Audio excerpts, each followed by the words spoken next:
SK Aarhus skal give bolden op her. Starten på anden halvleg og har altså muligheden for at bringe sig foran med 6 mål mod Ikast Brande. Jeg talte med Morten Arvidsson om hans forhåbninger for kampen, men han siger, at point man får mod Ikast Brande, når man er SK Aarhus, det er ligesom bare bonuspoint. For det er for så vidt ikke kampene mod de her tophold i ligaen, som interesserer ham så meget. Det er mere kampene mod de hold, som man skal ligge og kæmpe om for at komme ind i top 6. Så indtil videre ligner der altså 2 bonuspoint for Morten Arvidsson og SK Aarhus i dag med en 5-målsføring her ved pausen. Så vil vi netop forsøge på fra Medveds side at smide det ind til Hue. Jeg vil da sige, at I kan slippe billigt med, at Blanco kan få lov at stå og skubbe til en inde i feltet.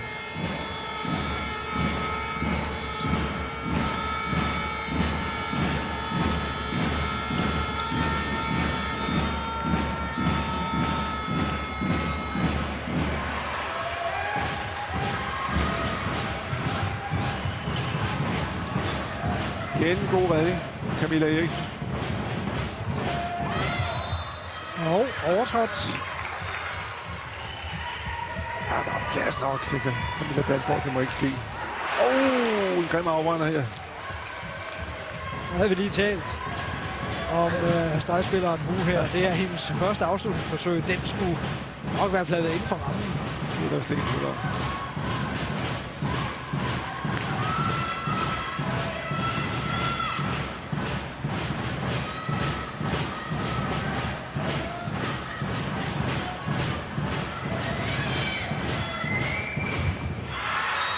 Det burde ikke kunne lade sig gøre. Efter sådan et kick, så krydser bolden med, at han skulle i stå for Hammerseng, der løber mod forsvaret, som så står tilpas passivt til, at det er muligt at skyde igennem. Altså både Choi og Medved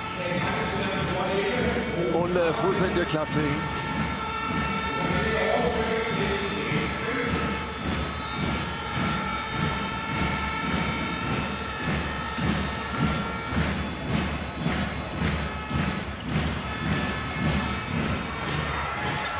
Heller ikke så godt, den her for Choi. Til gengæld rigtig kørt her med Malene Dalgaard, der er ved at blive løbet op. Og vælger simpelthen at skære de 2 forfølgers bane af, og dermed hindrer dem i at komme ind og røre ved hende. Så Livstein her fra Ikast Brande får hentet 2 mål i forhold til pausestilling i løbet af de første par minutter her i anden halvleg.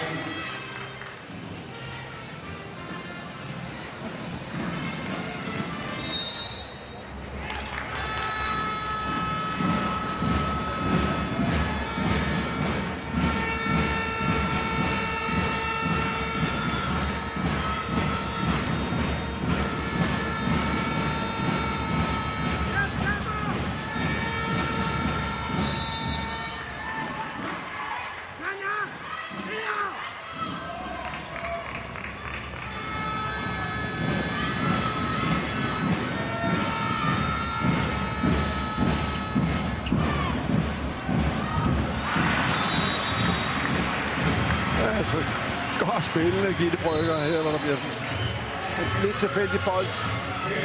Den er ikke så umiddelbart let at arbejde med. Hun skal helt derned og hente den op. For alligevel højde på den. Hun holder jo for en fløjspiller en ganske acceptabel scoringsprocent. 5-5.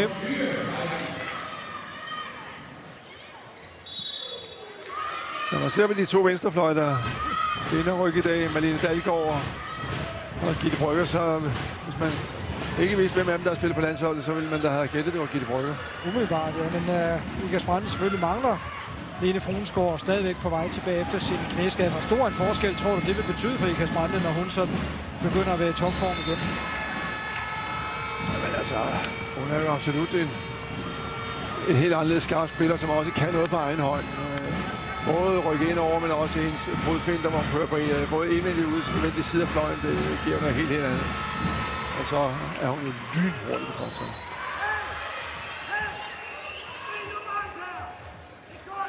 Men for at få gavn i kontraen, så skal man kunne lukke lidt bedre af i forsvaret og have nogle redninger fra mål.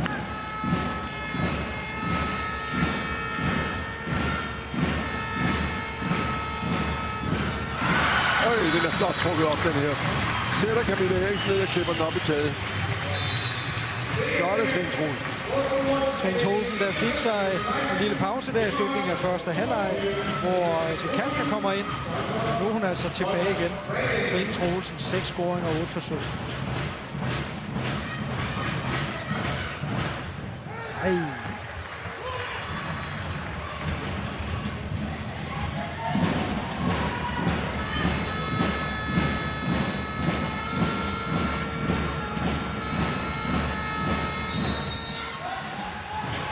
Så kom den første afbrænder.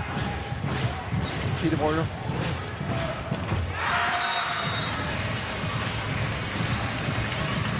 Det var vel tilsvarende første scoring for Ragnhild Aamund. Ja, hun har været ganske anonym i kampen her. Den får sat sig igennem, men spørgsmålet er, i hvert fald i mit univers stadigvæk, om Ikast Brande er i stand til at hæve forsvarsspillet, for kan de ikke det, ja, så er det altså svært at se dem bare gå hen og score sig ud af vanskelighederne. Det, man kan sige, vi sidder jo med en forventning til, og jeg har en følelse af, at Ikast Brande har meget mere at give af, som vi skal ikke få passet ind. Og jeg kan godt være lidt urolig, hvis der lige pludselig kommer nogle kiks og nogle nemme mål til Ikast Brande om, at Aarhus skal gå lidt i panik. Tydeligt er Hammerseng meget vågen på at lukke af for Hu. Frit på Trine Troelsen.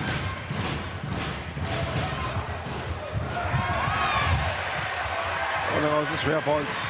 Hammerseng får her Nødstvold. Der lå nærmest til en helt flugt.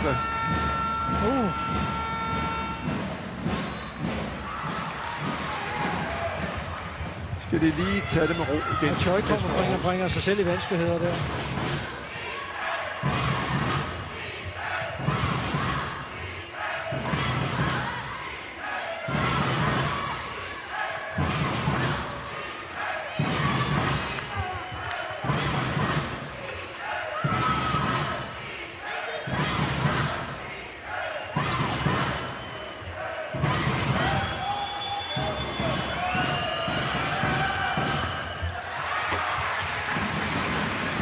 Problemer for Mike Mortensen. Hold, der sidder lige i målet. Nu skal jeg jo flytte sig for, at den der kan gå ind.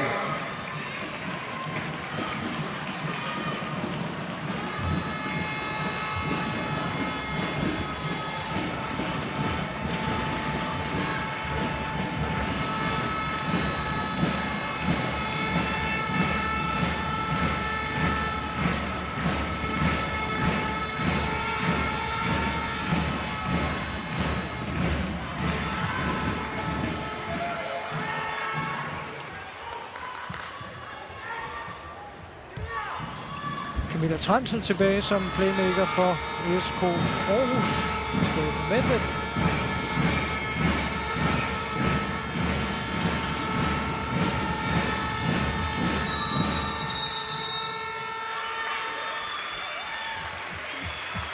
Blankbul for at låse Leverili. Og selvfølgelig i samarbejde med Hammerseng temmelig godt fat i Uha. Og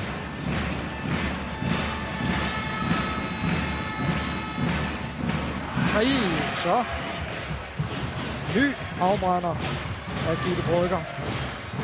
Ja.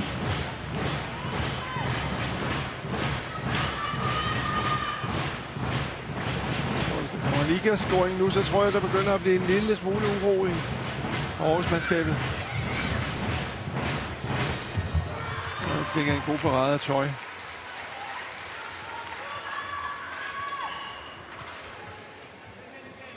Det er jo heller ikke resultatet af nogen imponerende kombination, når vi ser en afslutning her. Det er 3 skridt frem på.